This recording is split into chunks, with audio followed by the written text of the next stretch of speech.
प्रभु यीशु मसीह के नाम में आपको अनुग्रह और शांति मिले।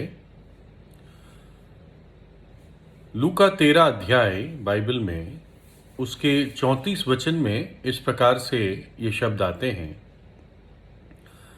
कितनी बार मैंने ये चाहा कि जैसे मुर्गी अपने बच्चों को अपने पंखों के नीचे इकट्ठा करती है, वैसे ही मैं भी तेरे बालकों को इकट्ठा करूं। ये शब्द प्रभु यीशु मसीह ने कहे और प्रभु यीशु ने इस प्रकार से कुछ लोगों को कहा। उस अध्याय के आखिर में प्रभु यीशु कुछ लोगों को, वो मैं बताऊंगा किस प्रकार के लोग थे, उनको ये कहा कि मैंने बहुत बार चाहा कि जैसे एक मुर्गी अपने बच्चों को अपने पंखों में छिपा लेती है, सुरक्षित कर लेती है, वैसे मैंने भी चाहा कि तुम्हें, तुम्हारे बच्चों को अपने पंखों के नीचे सुरक्षित कर दूं। है ना? मानो कि जैसे प्रभु यीशु मसीह एक मां के प्यार से हमारी तरफ देख रहा है, उन लोगों की तरफ देख रहा है। मैंने एक बार एक वीडियो देखा था जिसमें बारिश हो रही है और एक मुर्गी है और उसको जाने को कहीं जगह नहीं मिल रही है, तो वो वहीं पर खड़ी रह जाती है। एक आबादी की जगह है, वो वहीं पर खड़ी रह जाती है और उस तस्वीर में उस मुर्गी के पंखों के नीचे उसके छोटे छोटे बच्चे शरण ले रहे हैं, बारिश के पानी से बच रहे हैं। वो खुद गीली हो रही है लेकिन उसके बच्चे बारिश के पानी से सुरक्षित रह रहे हैं। ये तो चलो पानी की बात है, लेकिन एक समय ऐसा हुआ कि एक किसी स्थान पर आग लगी। वो स्थान जंगल से जुड़ा हुआ था। कई गांव जंगल से जुड़े हुए होते हैं या आसपास जंगल होते हैं। तो एक बड़ी आग लगी और काफ़ी कुछ चीज़ें जल गई। तो जो फायर फाइटर्स होते हैं, जिसको हिंदी में अग्निशमन के स्टाफ जब वहाँ पर आते हैं, तो उन्होंने पूरी कोशिश की कि आग को बुझा दे और जहाँ जहाँ आग के हॉटस्पॉट्स थे, जहाँ से आग शुरू हुई, उनको लगाया। जहाँ पे बहुत अभी तक आग बुझी नहीं है, उन्होंने उन सब हॉटस्पॉट्स को बुझा दिया। और जब वो जहाँ जहाँ धुआं आ रहे थे, उन जगहों को देखने जा रहे थे, तो उसमें से एक व्यक्ति जो था, जो फायर फाइटर था, एक कोई ऊंची सी टीला जमीन पर, उसकी नज़र उस पर पड़ी, है ना। और जब उसने पास जाके देखा, उसको ऐसे लगा कि ये कोई बड़ा पक्षी है और ये करीब करीब काफ़ी जल चुका है। तो उसको अचंभा हुआ कि पक्षी तो अगर आग की गर्मी लगती भी है या कोई भी ऐसा खतरा दिखता है तो उड़कर भाग जाता है, ये कैसा पक्षी है, यहीं पर फंस गया। तो जब वो उस टीले के पास आया, उस काले छोटे टीले के पास, जो उसने एहसास कर लिया था कि ये एक जला हुआ पक्षी है, तो छूने के बदले उसने अपने बूट से, अपने पैर के जूते से उस टीले को लात मारी। और जैसे लात मारी, वो टीला सा गिर गया और एकदम अंदर से 4 छोटे पक्षी के बच्चे भागकर इधर उधर भागने लगे, दौड़कर भागने लगे।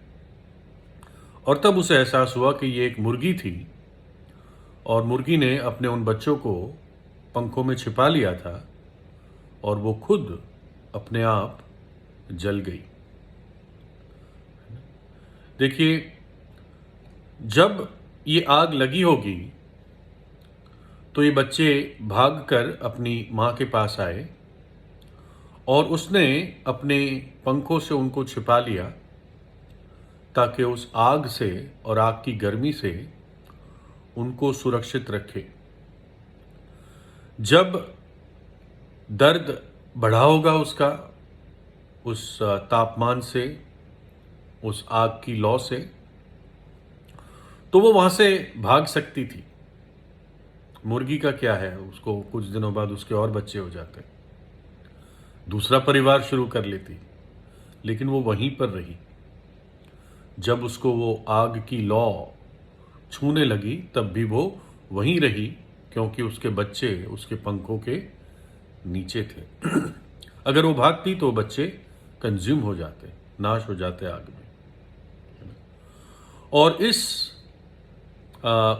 मुर्गी के इस बलिदान पूर्वक कार्य से आप जानते कि हमें इससे एक बहुत बड़ा और बलिदान स्मरण आता है ना?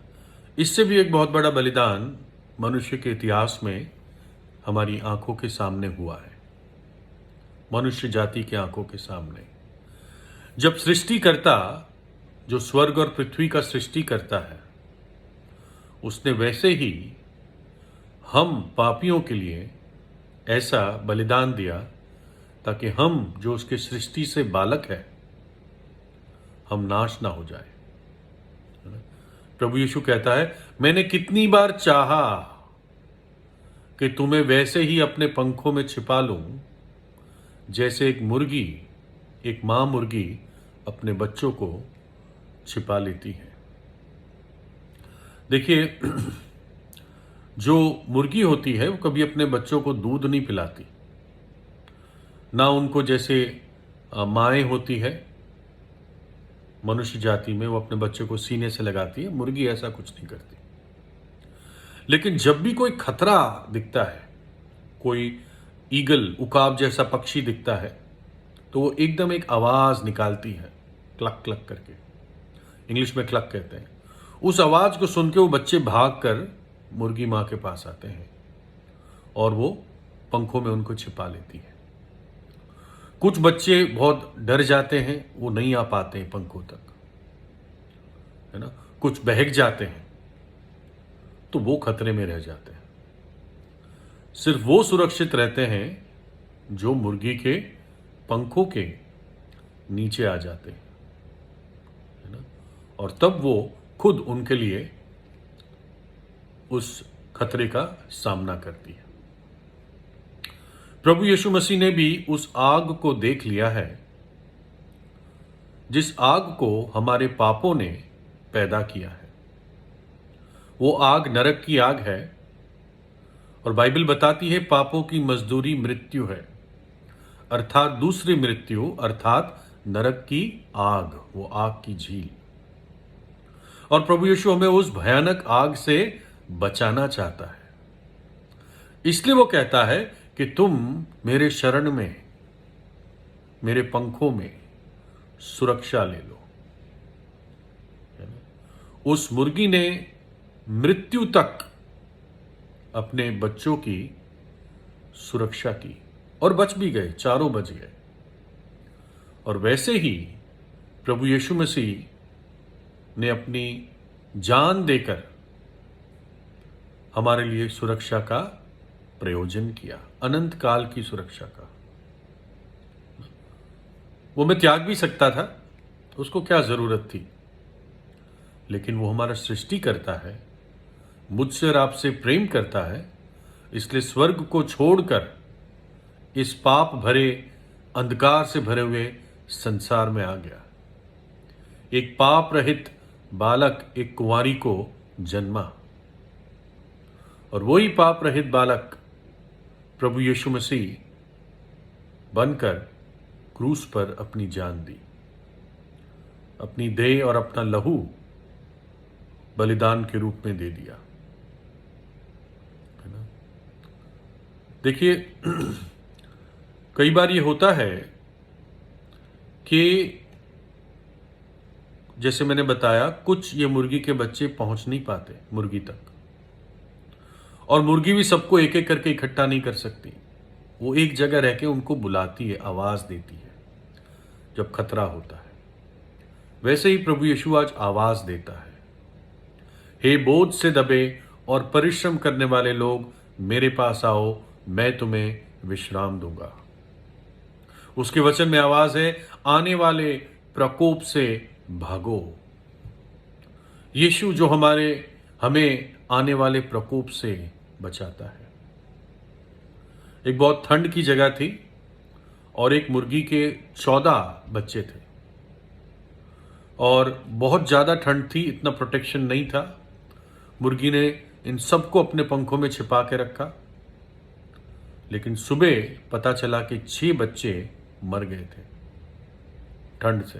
क्यों? क्योंकि वो बाहर निकल गए, वो ठंड बेर नहीं कर पाए, इतने छोटे थे वो। शायद जानना चाह रहे थे क्या है आसपास, ये मुर्गी के बच्चे होते ऐसे ही है। तो हम देखते हैं उसके पंखों के नीचे, उसके शरण में ही सुरक्षा है। और ये जो प्रभु यीशु ने मुर्गी का दृष्टांत या उदाहरण किस प्रकार के लोगों को दिया, यहां पर प्रभु यीशु कई धर्म गुरुओं के बारे में बोल रहा था उस समय के, है ना। कई धर्म गुरु जो लोगों को गुमराह कर देते हैं, वो बाहर से दिखाते हैं कि बड़ा धर्म का भेष पहने रखते हैं, लेकिन अंदर से उनके जीवन में भक्ति नहीं होती है। ऐसे कई लोग पकड़े जाते हैं, है ना। और प्रभु यीशु उनका वर्णन करता है, बताता है, तुम वो लोग हो जो विधवाओं के घरों को खा जाते हो, लंबी प्रार्थना करके अपने आप को धार्मिक दिखाते हो, औरों को दुगना नरकीय बना देते हो, न्याय, दया और विश्वास जैसी बातें तुमने त्याग दी है। तुम अंदर से सब प्रकार की लालच से भरे हुए हो। तुम चुना फिरी हुई कब्र के समान हो, जो बाहर से सुंदर दिखती है लेकिन अंदर से सड़े हुए हड्डी और अशुद्धता से भरे हुए हो। तुम मक्कारी और पाप से भरे हुए हो। तुम हत्यारों के बच्चे हो। तुम सांप की संतान हो। प्रभु यीशु ने उन लोगों को इस प्रकार से उनका वर्णन किया, लेकिन उन्हीं लोगों को कहता है, मैंने कितनी बार चाहा कि जैसे मुर्गी अपने बच्चों को अपने पंखों में छिपा लेती है, वैसे मैं भी तुम्हें छिपा लूं, लेकिन तुमने ना चाहा। कई लोग हैं जो नहीं चाहते, वो अपने पाप के जीवन को पसंद करते हैं, वो पाप में सोना, खाना, पीना चाहते हैं, लेकिन उनको नहीं पता वो आग बहुत भयानक है, वो नाश कर देगी। प्रभु यीशु के पंखों में ही हम सुरक्षित रह सकते हैं। कलवरी के क्रूस पर उसने इस आग को सह लिया, उस दंड को सह लिया, उस श्राप को उठा लिया। अब आपको विश्वास करना है, पश्चाताप करना है, उसकी आवाज सुनकर उसके पास विश्वास से भाग कर आना है। उस क्रूस के स्थान पर ही सुरक्षा है। प्रभु यीशु से